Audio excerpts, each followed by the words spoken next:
wa astaqul qailin a'udzu billahi minasyaitonir rajim bismillahirrahmanirrahim inna a'tainakal kautsar fasholli lirabbika wanhar inna syani'aka wal abtar. Seluruh santana Kesultanan Cirebon dan seluruh zuriah Sunan Gunung Jati, seluruh zuriah keluarga besar Wali Songo yang dirahmati oleh Allah Subhanahu wa taala. Saya Pangeran Kuda Putih, Sultan Sepuh Jainuddin II Aryana Terja, Sultan Sepuh Keraton Kasepuhan Cirebon. Dalam hal ini menyikapi rumor di media sosial yang sangat luar biasa rame dan juga membuat semua pihak bingung, ya. Dan ini yang mendorong bahwa akhirnya saya harus menyampaikan sesuatu hal. Dan ini yang tidak habis pikir, ya. Saya tidak habis pikir bahwa statement tersebut keluar dari orang yang selama ini saya hargai, ya, dan saya hormati bahkan, ya.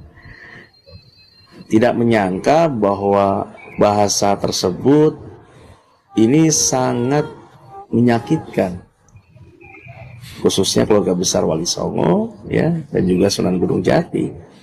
Ya, saya yang ada di Keraton Kasepuhan sebagai Sultan pun kaget mendengar hal tersebut, ya.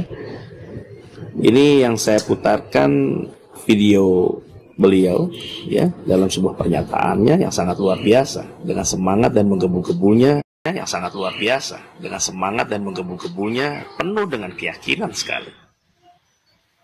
Banyak orang sekarang ngaku cucunya Wali Songo, bahwasanya tidak ada anak cucu Wali Songo. Kalau ada orang yang sekarang ini, yang sekarang ngaku cucunya Wali Songo, itu nggak ada. Sekalipun ada dari pihak ibu, bukan dari pihak abah. Kalau dari pihak ibu terputus. Wali Songonya para habaib. Ini menurut para ahli nasab. Hampir 500 tahun generasinya lenyap. Iya. Ya, ini di statement ini oleh Bahar Smith. Siapa yang tidak kenal sosok beliau yang notabene dikenal dengan Habib Bahar Smith, ya. Ini yang sangat disayangkan keluar dari mulutnya beliau dengan penuh keyakinan yang menyatakan bahwa turunan Wali Songo ini terputus. Wali Songonya habaib, tapi turunannya ini tidak ada di Nusantara. Kalaupun perempuan, itu terputus. Namanya anak, nggak ada yang terputus. Tetap saja turunan. Model laki-laki, model perempuan. Ya. Bagaimana dengan Siti Fatimah? Itu perempuan beliau. Lalu bagaimana dengan Imam Husain dan Hasan? Dari siapa? Kepada baginda Rasulnya? Dari ibu. Jadi, mau dia anak laki-laki, mau anak perempuan, ya, saya pribadi menganggap tidak ada yang terputus. Masa kita punya anak perempuan kita bilang itu bukan anak kita, terputus dia dari kita. Lalu anak laki-laki aja yang kita akui. Wah, ini sama aja zaman jahiliyah kalau kayak begitu, ya. Jadi bagi kita keluarga besar Wali Songo tidak ada yang membedakan antara anak laki-laki dan perempuan. Ingat itu. Lalu, ya, Kesultanan Cirebon, Keraton Kasepuhan, ini sultannya masih ada. Ada Kasepuhan, ada Kanoman, ini sultan-sultannya masih ada. Belum lagi di Kesultanan Banten, turunannya ada dari Sultan Maulana Hasanuddin. Jadi, kalau Anda tidak mengetahui mengenai sejarah Nusantara, cukuplah diam. Janganlah menggembu-gembu, seakan-akan Anda yakin dengan statement Anda. Kesultanan kami jauh lebih dulu ada dibandingkan badan nasab yang Anda percayai. Ya, kami punya kitab-kitab tua. Bagaimana susunan nasab dari mulai Kanjeng Sunan sampai ke kita. Dan itu terjaga dengan baik. Kalau di keraton namanya ada babon keraton, ada babon silsilah. Ada akte lahir dari keraton yang menyatakan bahwa seseorang tersebut tersambung kepada Kanjeng Sunan, baik dari jalur laki-laki maupun jalur dari perempuan. Itu ada kitab akte lahir keratonnya disebut babon keraton. Lalu saudara kami juga yang memang zuriahnya dari Sunan Gunung Jati, bukan cuma yang di dalam keraton, tapi yang di luar keraton di wilayah Cirebon semuanya juga turunan. Banyak ulama-ulama besar di Cirebon sana yang notabene masih turunan Sunan Gunung Jati. Seperti keluarga besar Pondok Pesantren Benda, Pondok Pesantren Buntet, Ciwaringin, Kempek, dan juga yang lainnya. Dari Trusmi, ya, banyak. Jadi turunan Sunan Gunung Jati ini terjaga dengan baik kenasapannya. Ketika badan nasab yang Anda percaya ini mengatakan demikian, maka itu tidak benar. Wali Songonya habaib, tapi turunannya tidak ada. Ini merupakan fitnah yang sangat luar biasa.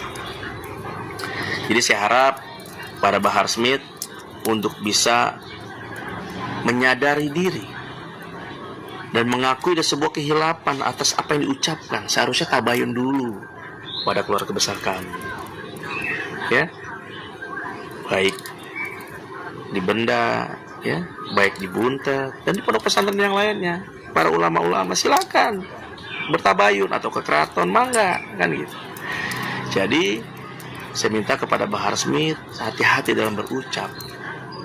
Ketika kita berbicara bernasab kepada baginda Nabi, maka yang dilihat adalah tutur bahasa dan akhlak.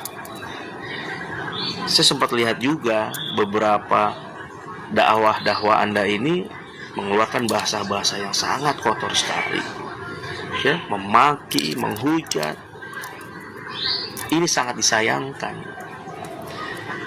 di mana perjalanan para zuriat Wali Songo, para ulama-ulama, para kiai-kiai selalu beriringan selama ini dalam dakwah Islamnya, ya, selalu bersama-sama dalam syiar, dalam dakwah.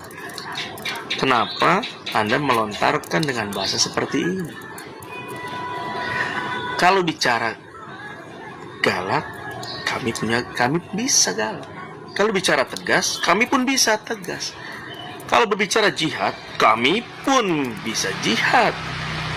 Karena dari mulai nenek moyang kami dulu dijajah oleh VOC, oleh Hindia Belanda, dari dulu berperang leluhur kami itu, termasuk di Kasepuhan, sampai dikudeta di Kasepuhan itu oleh Belanda dan juga abdi dalamnya. Kami jihad, kami selalu berperang. Jadi bicara masalah semangat jihad bukan cuman milik Anda dan juga kelompok Anda. Saya, Sultan Sepuh di Keraton Kasepuhan, angkat bicara dikarenakan ini sesuatu hal yang sangat fatal sekali, memicu konflik besar antara turun Wali Songo dan para habaib. Ini efeknya. Ya, rugi siapa? Islam yang akan rugi, terpecah. Lalu untuk kepentingan siapa? Untuk kepentingan siapa? Untuk kepentingan orang-orang yang ingin Islam ini pecah. Jadi saya harap kepada Bahar Smith, mulai saat ini jangan pernah mengeluarkan kata-kata yang dapat menyakitkan hati kami semua. Bicara nasab, bicara Anda tersambung kepada baginda Nabi, silakan. Karena itu pertanggungjawaban Anda pribadi kepada Allah nantinya. Begitu juga kami, para turunan-turunan Wali Songo yang memang kami ini tersambung kepada Kanjeng Sinun, Gunung Jati, dan juga para Wali Songo yang lainnya yang juga tersambung kepada baginda Nabi, maka pertanggungjawabannya juga pada diri kami masing-masing di hadapan Allah nanti. Jadi jangan pernah menyakitkan hati. Sesungguhnya baginda Rasulullah tidak pernah terucap dari mulutnya untuk menyakitkan hati orang lain. Ketika kita mengakui bernasab kepada baginda Rasulullah, maka jaga sikap, jaga akhlak.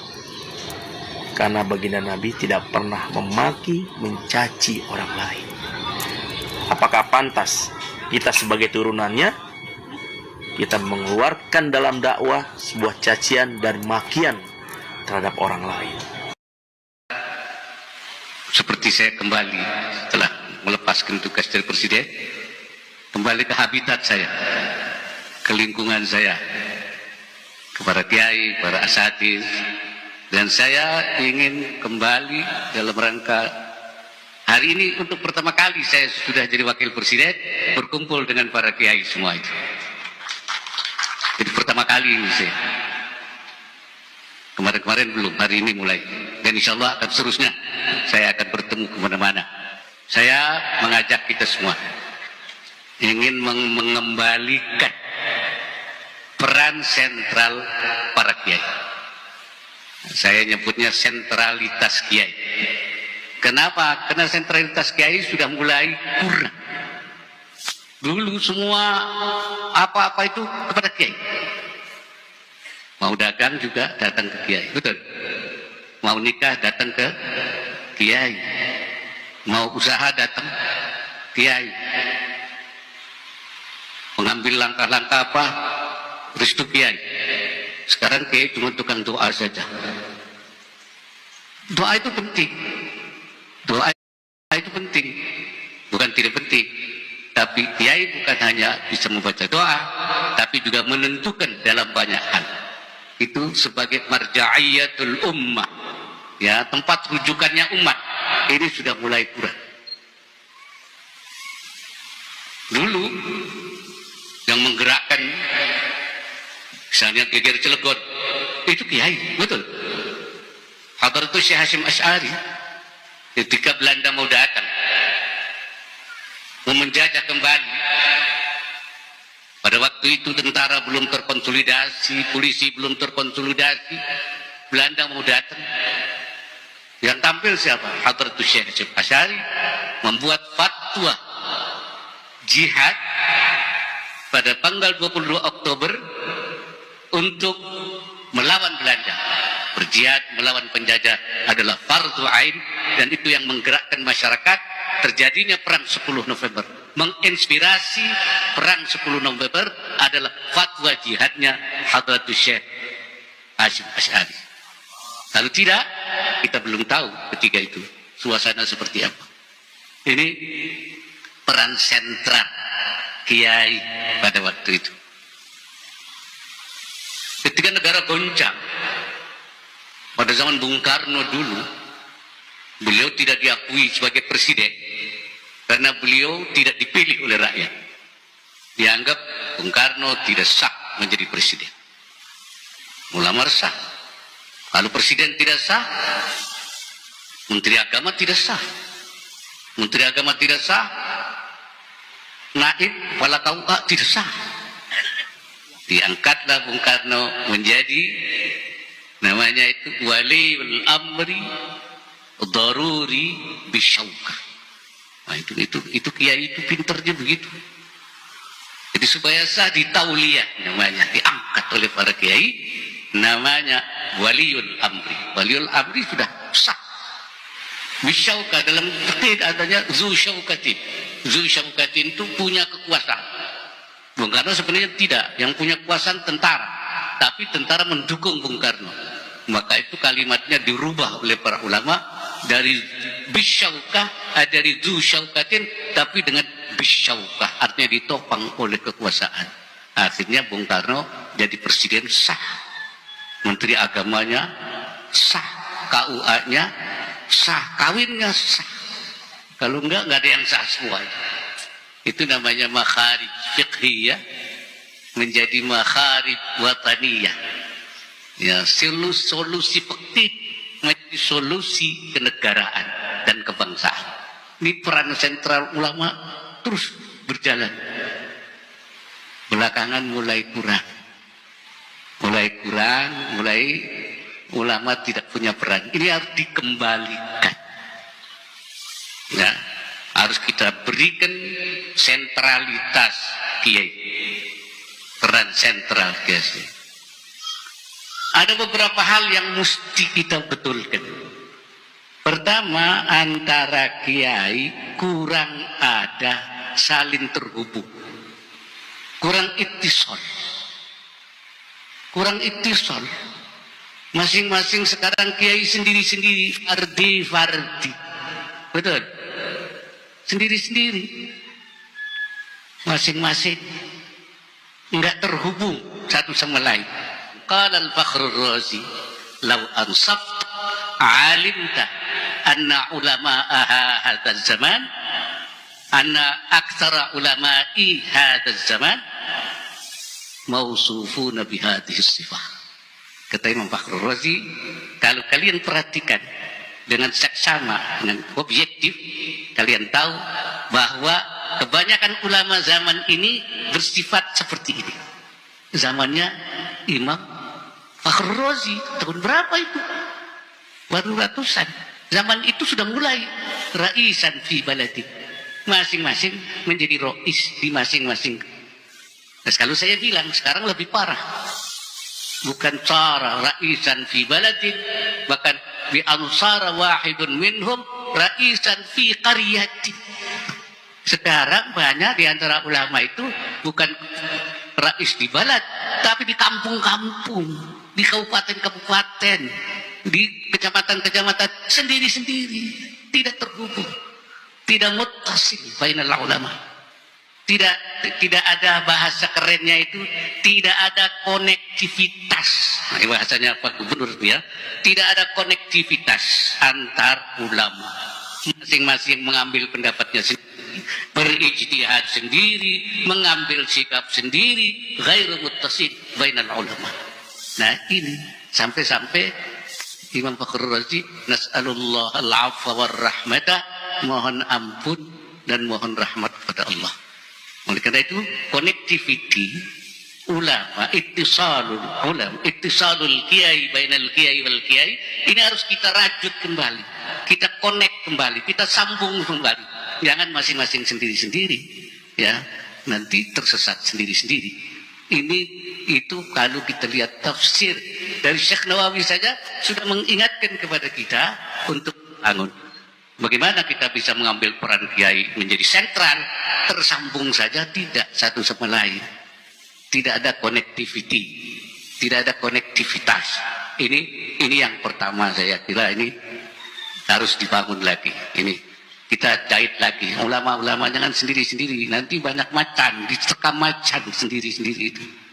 Harus ada ketersambungan, ke konektivitas antara kita masing-masing.